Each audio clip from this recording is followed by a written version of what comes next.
بسم اللہ الرحمن الرحیم۔ السلام علیکم ورحمۃ اللہ وبرکاتہ۔ سیرت النبی صلی اللہ علیہ وآلہ وسلم، درس نمبر 13۔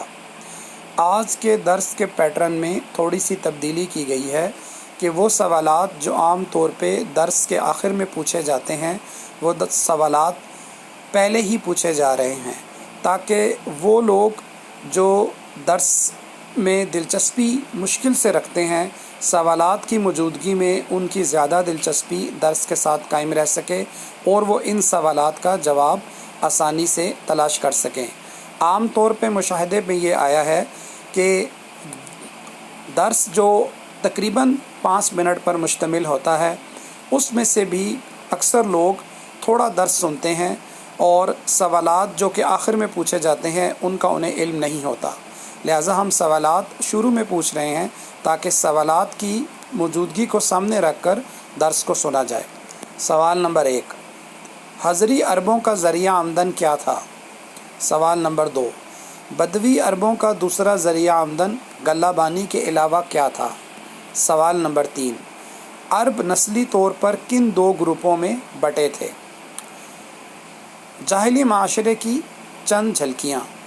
حصہ اول، پچھلی 2 اقساط میں عربوں میں بت پرستی کی تاریخ اور ولادت نبی پاک صلی اللہ علیہ وآلہ واصحابہ وسلم کے وقت سرزمین عرب اور خصوصاً مکہ و مدینہ میں رائج مختلف ادیان اور عقائد کا جائزہ لیا گیا۔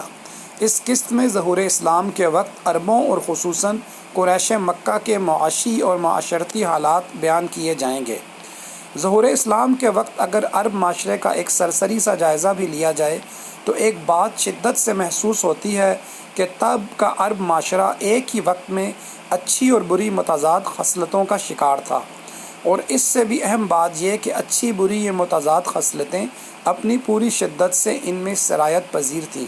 ایسے میں اگر ہم ان میں رائج بدعات اور رسوم و رواج کو مد نظر رکھیں تو عرب معاشرہ ایک بدترین معاشرے کی تصویر پیش کرتا ہے، اور اگر ہم عربوں کے اوصاف حمیدہ کو سامنے رکھیں تو در حقیقت ان سے بہتر انسانی معاشرہ اور معاشرتی اقدار کی مثال ملنا مشکل ہے۔ بنیادی طور پر اب معاشرہ 3 طبقات پر مشتمل تھا۔ نمبر 1، حضری، وہ لوگ جو شہروں میں آباد تھے اور مستقل طور پر شہروں میں ہی سکونت پذیر تھے۔ ان کی تعداد بہت تھوڑی تھی۔ حضری عربوں کا ذریعہ آمدنی نخلستانوں کی آمدن اور تجارت تھا۔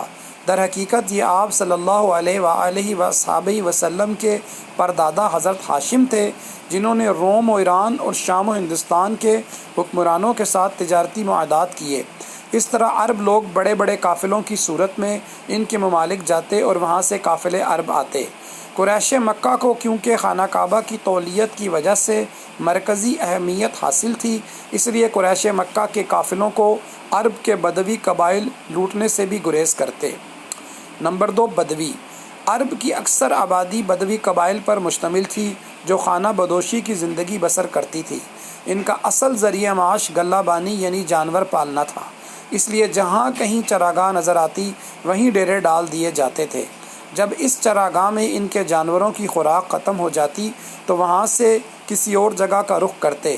اس کے علاوہ رہزنی بھی ان کی آمدن کا ایک بڑا ذریعہ تھا۔ یہ لوگ عرب کے صحراؤں میں آتے جاتے قافلوں کو لوٹ لیتے۔ جو قبائل ڈاکہ کے ذریعے روزی کماتے تھے وہ اس پر بہت فخر کیا کرتے تھے۔ نمبر 3، لونڈی اور غلام، معاشرے کا تیسرا اور سب سے نچلا طبقہ لونڈیوں اور غلاموں کا تھا، جو حضری و بدوی عربوں کے ساتھ خادم کی حیثیت سے رہتے تھے۔ غلاموں میں عرب اور غیر عرب دونوں شامل تھے۔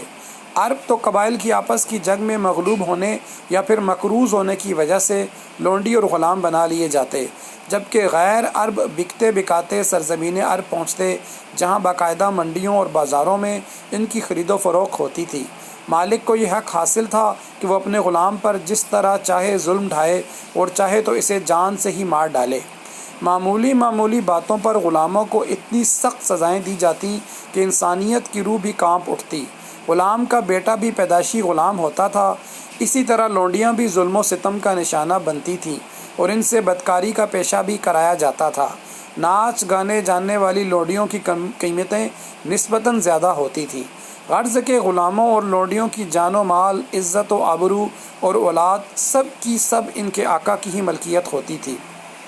عرب معاشرے میں جنگ و جدل کا سلسلہ مسلسل جاری رہتا، مگر اس جنگ و جدل، مسلسل خانہ جنگی اور صدیوں تک جاری رہنے والے باہمی بغض و عناد اور تعصب و عداوت کے باوجود عرب ایک مشترکہ ثقافت رکھتے تھے، جس کی بنیادی عناصر میں اپنے آباء و اجداد پر فخر کرنا، ان کی روایات کو برقرار رکھنا اور مشترکہ زبان عربی کو گنوایا جا سکتا ہے۔ عرب نسلی طور پر قحطانی اور عدنانی دو گروہوں میں بٹے ہوتے تھے، لیکن دونوں کو عربی زبان پر فخر تھا۔ شعر و شاعری بچے بچے کی زبان پر تھی اور شعری ذوق اور عرب ثقافت کا بھرپور اظہار طائف کے قریب عکاظ کے مقام پر ہر سال لگنے والے میلے میں کیا جاتا۔ عام حالات میں ایک عرب جنگجو سپاہی تھا، مگر اس میلے میں وہ بھی ایک شاعر کا روپ دھار لیتا۔ شراب خوری کی مجلسیں سجائی جاتی اور گردش جام کے ساتھ ایسی بلند پایہ غزلیں کہی جاتی کہ آج تک اس دور کے ادب کو کلاسیکی مانا جاتا ہے۔